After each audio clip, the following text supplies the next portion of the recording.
अस्सलाम वालेकुम फ्रेंड्स। इश्क में तेरे सदके की आने वाली एपिसोड में हम देखेंगे पुप्पो खुद ही नूर को जुल्फ़िकार के घर ले आती है, क्योंकि पुप्पो जानती है कि कसूर सिर्फ और सिर्फ सालार का है और उसकी सज़ा नूर को तो नहीं मिलनी चाहिए। नूर जैसे ही जुल्फ़िकार के पास जाती है तो पुप्पो को देखकर जुल्फ़िकार भी इनकार नहीं कर पाता, मगर जुल्फ़िकार का बाप कहता है कि हम इसको नहीं रखेंगे, जिस पर जुल्फ़ी का कहना था कि नूर मेरी बीवी है और इसी घर में रहेगी। पुप्पो नूर को जुल्फ़िकार के पास छोड़कर खुद तसल्ली से घर वापस आ जाती है, क्योंकि वो नहीं चाहती कि उनके बेटे की वजह से नूर का घर खराब हो। पहले भी तो सालार की वजह से नूर पर इतनी तोहमत लग पाई, इस बार तो नूर ने सब कुछ पुप्पो को बता दिया, बल्कि सारी फैमिली के सामने बता दिया कि ये पहले भी मुझे हिरासा करता था और अब मेरी शादी के बाद भी ये अपनी हरकतों से बाज नहीं आए और रात को गलत नीयत से मेरे कमरे में आ गए। सालार जो कि अपने आप को जस्टिफाई करना चाहता है, मगर नूर की बातें सबको सच्ची लग रही हैं। पुप्पो जानती है कि इस बार उनका बेटा ही गलत है। उन्होंने हमेशा नूर के साथ बहुत अच्छा बर्ताव किया, मगर बेटे ने हमेशा नूर को नीचा दिखाने की कोशिश की।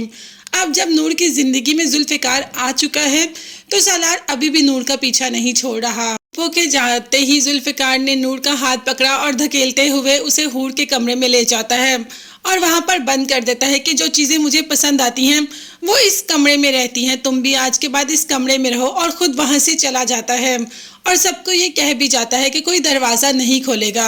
अब जुल्फ़िकार की इजाज़त के बगैर तो वाकई ही कोई दरवाज़ा नहीं खोलेगा। जुल्फ़िकार जो नूर से इतनी मोहब्बत तो करता है, मगर नूर पर यकीन पता नहीं उसे क्यों नहीं आ रहा।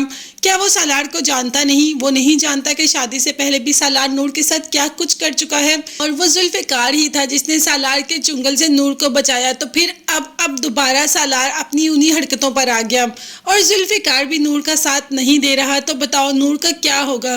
नूर जो कि जुल्फ़ी को बताना चाहती है कि सालार उस दिन गलत इरादे से उसके कमरे में आया, मगर जुल्फ़िकार उसके पास होगा तभी तो बताएगी ना। वो जुल्फ़िकार तो उसे वहां छोड़कर खुद चला जाता है। अब जुल्फ़ी के जाने के बाद नूर उसी रूम को देखती है तो अपने ही जैसा चेहरा सामने देखकर एकदम हैरान रह जाती है। दरअसल वो पहली बार हूर की तस्वीर देखती है, मगर उसकी हैरत तब गुम होती है जब खावर अंकल के साथ हूर की तस्वीर होती है। ये तो बाबा के दोस्त हैं और इन्हीं को तो बाबा ने अपनी एक छोटी बेटी दी थी। दरअसल ये दोनों ट्विंस ही थी और एक बच्ची खुद रख ली अहमद ने और एक खावर को दे दी, जिसके पास औलाद नहीं थी। अब तो एकदम हूर को देखकर परेशान हो जाती है कि हूर मेरी ही बहन है। इस बात पर उसे और रोना आता है कि अब उसका कोई भी करीबी उसके पास नहीं। जैसे ही जुल्फ़िकार आता है तो जुल्फ़िकार पर ही गुस्सा करना शुरू कर देती है कि तुमने मेरी बहन के साथ क्या किया कि वो इस दुनिया से ही चली गई।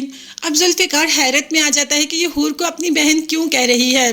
तब नूर बताती है कि हूर मेरी बहन थी, मेरी जुड़वा बहन, और आपने उसके साथ इतना गलत किया कि वो दुनिया छोड़कर चली गई। जुल्फ़िकार को तो यकीन नहीं आता कि दुनिया इतनी भी गोल हो सकती है, ऐसे भी वो कभी नूर से मिल सकता था। खैर चलो ये बात तो सामने आ गई, मगर इन दोनों की दूरियां कब खत्म होगी और इन दिनों दोनों में जो मिसअंडरस्टैंडिंग है वो कब खत्म होगी? इसी अपडेट के बारे में जानने के लिए चैनल को सब्सक्राइब कीजिएगा। नेक्स्ट वीडियोस तक के लिए अल्लाह हाफिज़, bye bye and take care.